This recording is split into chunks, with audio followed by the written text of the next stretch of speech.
Assalamualaikum warahmatullahi wabarakatuh. Selamat siang semuanya yang telah menonton video saya yang kesekian kalinya. Di sini saya akan memperkenalkan kembali. Saya adalah Muhammad Yaki Awis Syabanu Darli dari kelas 4D dengan NIM 12450101114.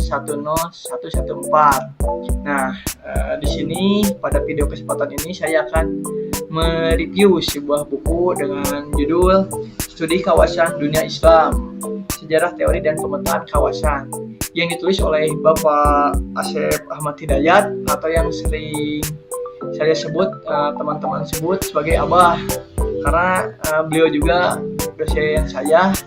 Dan terima kasih juga kepada Bapak Firman Maulana Nur yang telah membimbing juga kami di kelas pada semester ini. Nah, di sini saya akan mereview pada bagian keempat dengan bab pembagian kawasan dunia Islam, perspektif geopolitik.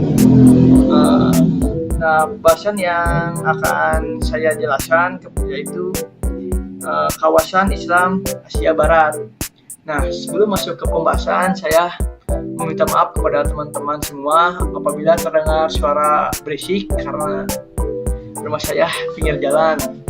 Nah, mulai kepada pembahasan, mungkin saya akan membagi ke beberapa penjelasan per bagian gitu. Nah, yang pertama yang akan saya bahas yaitu aspek terminologi atau keberhasilan gitu mematahkan teori sintrisme gitu. Nah, pada kekuatan utama ini sekaligus kelebihan dari materi ini terletak pada bab yang pembukanya ini tentang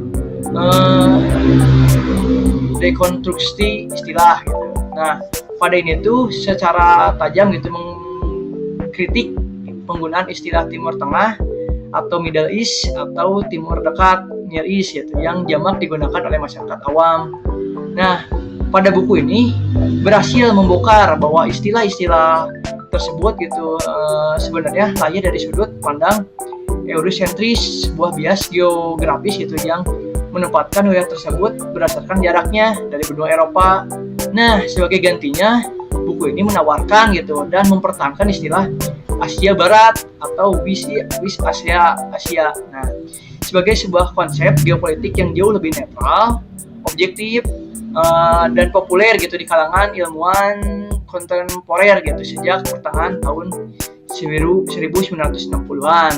Nah, di sini juga gitu Bapak atau Abah gitu memberikan landasan historis yang baik gitu dengan melacak kemunculan istilah ini gitu pada abad ke-19 hingga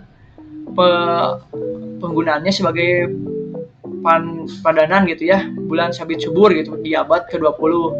Nah, dari aspek teoris ini gitu, pendahuluan materi ini layak mendapatkan apresiasi tinggi karena berhasil melatih pembaca untuk berpikir kritis dan lepas dari hegemoni bahasa Barat. Lanjut kepada bagian kedua, saya akan membahas tentang aspek geografi dan demografi, yaitu kedalaman data kuantitatif. Nah, di sini kita ulas adalah bagaimana materi ini menyajikan data fisik dan sosial. Teks dalam bab ini terbukti gitu tidak hanya berteori secara abstrak, melainkan didukung oleh data kuantitatif yang sangat kuat dan terpercaya. Penulisnya ini Abah yaitu memanfaatkan gitu data perkiraan PBB per April 2023 ya untuk menggambarkan populasi Asia Barat yang menyentuh angka 291,4 juta jiwa. Pendekatan geografis ini pun sangat detail. Nah, Abah ini pun berhasil itu memetakan kawasan ini secara komprehensif melalui batasan alam yang jelas. Nah, mulai dari keterkaitannya dengan 8 lautan besar gitu, jajaran pegunungan seperti Taurus, Zagros hingga pembagian 3 zona iklim gitu yang mengaruhi wilayah tersebut gitu. Nah, secara etimologis gitu penyajian data demografi ini dalam teks ya ini gitu sangat rapi karena membagi komposisi penduduk berdasarkan etnolinguistik gitu secara berurutan, mulai dari mayoritas Arab, Turki, Persia, Kurdi, dan hingga komunitas minoritas gitu. Nah, langkah ini sangat bagus karena membantu membaca memahami bahwa Asia Barat tuh bukanlah wilayah yang homogen, melainkan sebuah mozaik kebudayaan yang sangat majemuk. Nah, lanjut kepada bagian ketiga, yaitu aspek keagamaan dan historis. Nah, melalui pendekatan yang inklusif.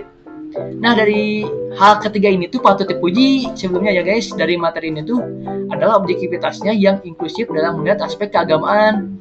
Walaupun fokus kajiannya utamanya adalah kawasan Islam, tapi penulis ini yaitu Abah gitu sendiri tidak menutup mata bahwa fakta wilayah itu merupakan tanah kelahiran 3 agama samawi besar dunia, yaitu Islam, Kristen, dan juga Yahudi. Nah, Abah ini memberikan porsi gitu yang adil untuk menyebutkan bahwa